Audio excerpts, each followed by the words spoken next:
I've been on a lot of coaching calls recently with leadership coaches. It's a crowded market, so it's tricky to stand out. And what a lot of these coaches have done is they've launched their business off the back of their existing network. They've got to a certain point from networking, from referrals and word of mouth, and they hit that ceiling where that runs out. And then they hit a problem. Because it's a crowded space, because there's a lot of people trying to do this, it's hard to stand out, it's hard to get attention, it's hard to build a system to get clients without this referral, without relying on referrals. And I think that at the minute, with the way that AI content is such a big thing, it's making it more difficult because there's so much just generic stuff out there, generic content, people saying the same thing, people sounding the same. And this is the thing, a lot of the coaches that come to me, I say, okay, what is it you do? What's the mission? What's the outcome? What's the problem you're solving? And they just sound the same. Oh, we want to unlock potential. We want to transform cultures. We want to help leaders have the difficult conversations. All worthy, all good stuff, but it all sounds the same. And it sounds like something ChatGPT could have written. But the thing is, there always are genuinely interesting, unique angles. When we dive in, either on a coaching call or on an audit call with a client, there is always, assuming they're a real expert, there's always an angle. It could be to do with their backstory, it could be to do with their approach, the team they worked with, the businesses they worked in, the niche, the vertical. There's always something. Combination of that, a method they've developed, a phrase or a term they've coined that that describes how they work or how they think. There's always something there. But loads of the time it gets hit with resistance. So here's an example. Female leadership coach, and she was very much built on the idea of empowering women. And she had fairly radical, I guess, feminist views on the state of the world, and have a look at it, all the men in charge, everything's going to shit. And when we spoke, she was very outspoken, not in a rude way, but she was happy to call out the bullshit. And she wanted to work with women in leadership and help them establish more of the sort of feminine energy within the culture, within the business. Great concept, great idea. But because it involved calling out a lot of bullshit, she was nervous and there was a lot of resistance there. And the campaign would have worked really well, but she couldn't commit to it. And so she played it safe,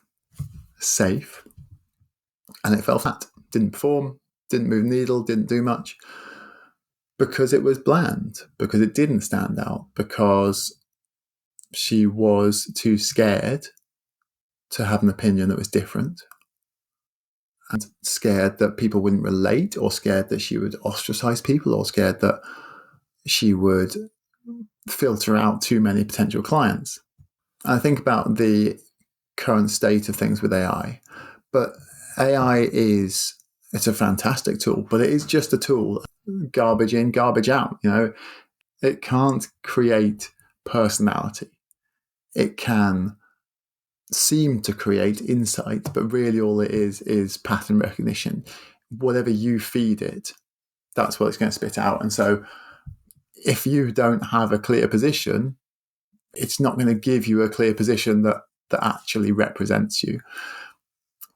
Whereas if you know what you stand for, then AI becomes a great tool because it can show you how to apply that in different scenarios. And actually, I think now's the right timing for that. While others are playing safer, it's a perfect time to take a strong position, because AI is going to make content creation a lot easier, a lot faster for a lot of people, but it's all going to be generic, and we're going to be drowned out by bland, I don't like using the word vanilla because I love vanilla, but bland vanilla nonsense. And then I was listening to a parenting podcast the other day. There's some things we want to work on with our kids. And one of the things they're talking about, there's an American teacher, coach, psychologist called Dr. Becky something. And she talks about confidence. And obviously, we want to build confidence in our kids. We want kids that have self-confidence and self-belief. And she was talking about how the way that you build that isn't by helping them win. It's not, so if they're stuck on a puzzle, we've got a 3-year-old, he loves doing puzzles, he gets frustrated because he can't figure out where a piece goes.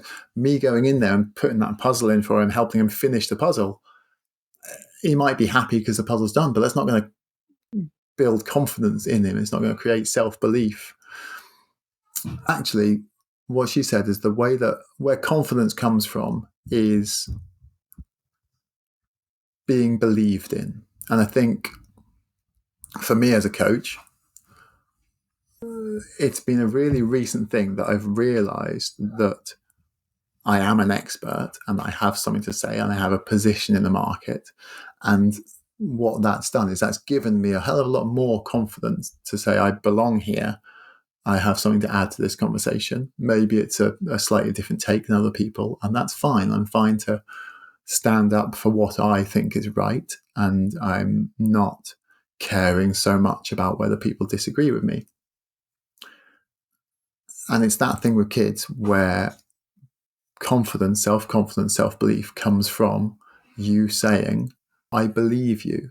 Not I believe in you, I believe you. I believe your experience of this. I believe your reality. So when the kid's having a hard time over something that feels like a nothing to you, say, as a parent, you always want to sort of downplay, oh, it's no big deal, it's fine, don't worry. Then what they're doing is they're learning that their experiences aren't valid, their emotions aren't valid. Whereas if you say, I believe you, I hear you, that sounds rough, let them sit in that, then often they'll process it and come out the other end. And we found it works really well. But that's actually what your clients want. They want to hear their experiences validated. If you believe in them first, they will believe in themselves, and therefore they will believe in you. We, as consumers, especially in the business setting, we don't want generic thing. We want someone who we feel like really gets us, really understands us, someone who understands the specific situation we're in. But you can't validate a specific experience if you don't talk about specifics.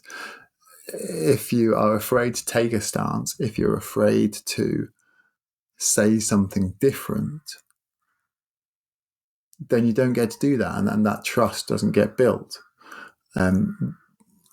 If you say something from real experience, you have an experience of this, a client conversation, something in your childhood that happened, something as you were growing your business, a real situation. If you're a leadership coach, talking about specific situations that really happened, AI can't touch that because it's real and it's you and you believe it, and it gives you a genuine piece of differentiation that is going to help you stand out from AI generic slop.